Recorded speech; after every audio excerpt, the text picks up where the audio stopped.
Good morning. I'm Latvia's Foreign Minister Baiba Braže, and we are ready for a day of hard work. First, the session at 32. Our priorities obviously are three. One is strengthening our own NATO's deterrence defense capabilities, so looking at the Hague decisions, making sure how 5% for defense is implemented.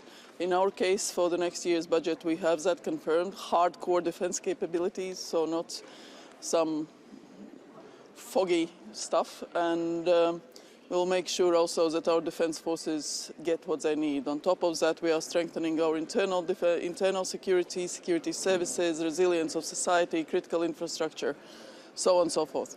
So we look forward to all the allies taking their obligations also as seriously. And then, of course, second big priority is support to Ukraine. We all were following the news from both Moscow, but also from Kyiv and other places.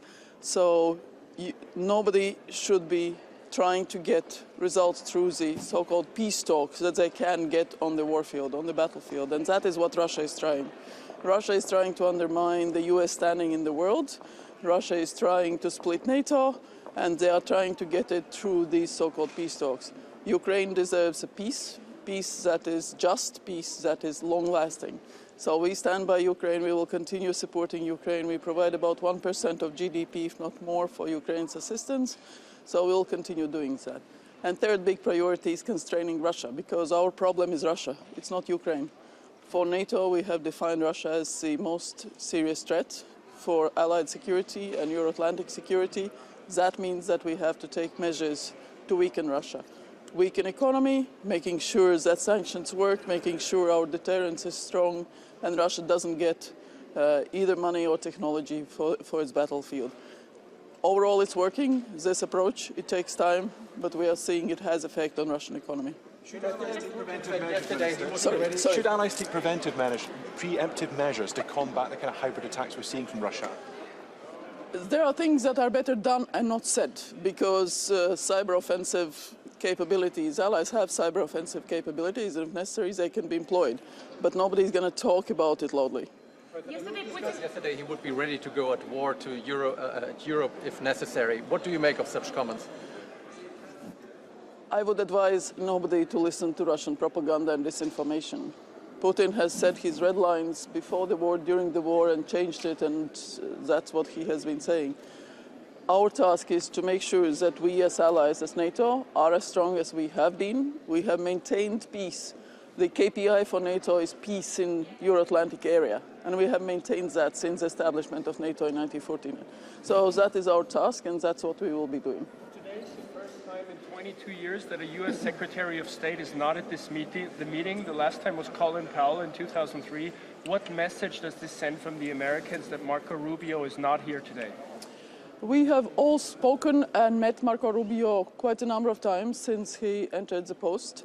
So he obviously is very busy with the peace talks and with all the other events. Let's not forget he's also National Security Advisor and doing other things. So we will have Christoph Landau here, and we look to a constructive engagement with him. Minister, what are NATO's red lines in the peace negotiations? Can you name some? NATO is not a party to peace negotiations. It's between Russia and Ukraine. And of course it's facilitated by the US, and we welcome President Trump's efforts to achieve this peace. So, Minister, do you trust the US in this negotiation? Do you once trust again, the US? Yes, I trust the US. There were rumors that Woodcock might stop by in Brussels today. I cannot comment on rumors. I'm sorry. Should you have a greater role, though? These talks seem to be between... comment on corruption cases in Ukraine? That shows that Ukraine does have independent anti-corruption agencies, that it's working, and President Zelensky has made a very strong, decisive move to distance himself from all types of rumors.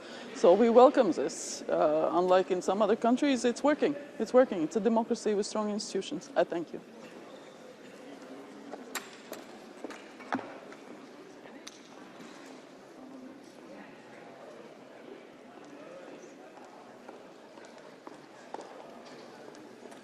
Good morning. Europe's destiny is on the line. We all want this war to end, and we welcome peace efforts. But it's imperative that the outcome is a just and lasting peace for Ukraine. This is about the future of Ukraine, but it's also about the future of Europe. We will not accept any new Yaltas. We need to remember the broader picture of European security architecture, also after this war, because every war ends, but after every war, there is a post-war era that tends to last much longer than the war, and that will be shaped not only after, but also in the final stages of this war. That's why Ukraine needs to stay strong, and we, the allies in the largest and most successful military alliance in the history, needs to stay firm, and we need to stay committed, and we need to stay united behind the efforts to ensure that the ensuing peace will be lasting and fair, just for the Ukrainians. And for that reason, Norway today will announce an additional $500 million for Pearl programs, distributed in 2 packages, one together with Germany and Poland, and one together with Germany and the Netherlands, because this is really a moment to ramp up support for Ukraine. They need to be able to negotiate from a position of strength. And it's also important that we already remember that when this war eventually ends, Ukraine needs to be capable and able to defend itself against any return of hostilities. And this is a shared commitment, and this will be the key purpose of today's conversations in the NAC meeting, but of course also in the meeting with Ukraine in the NATO-Ukraine Council. I would also add that we appreciate that there is now a good development in NATO on discussions around Arctic security. All the 7 Arctic states in NATO are working closely on developing better concepts and better practices for defending the high north. And I remind you that 7 out of 8 Arctic nations are in NATO. The 8th is, of course, Russia. So this is part of the broader game. We also all strive to live up to the commitments we came out of the Hague meeting with, and I think this will also be an essential part of our conversation today at the NAC. And Norway, with so many others, will underline that these commitments are for real, they are serious, and they are also related to the need to be very clear of what is the defining challenge and defining threat for NATO, which is the developments in Russia, which will still be there when the war in Ukraine hopefully is over one day in a just and fair manner. Thank you for the attention. Eventually back the release of the frozen Russian assets? So this is a conversation that is ongoing in the European Union. We follow that closely, but we will see what the EU concludes with, and then we will take it from there. We have no other comments at this time. Yesterday, President Putin was threatening Europe with war again. What is the reason behind these statements now, and what do you think of that?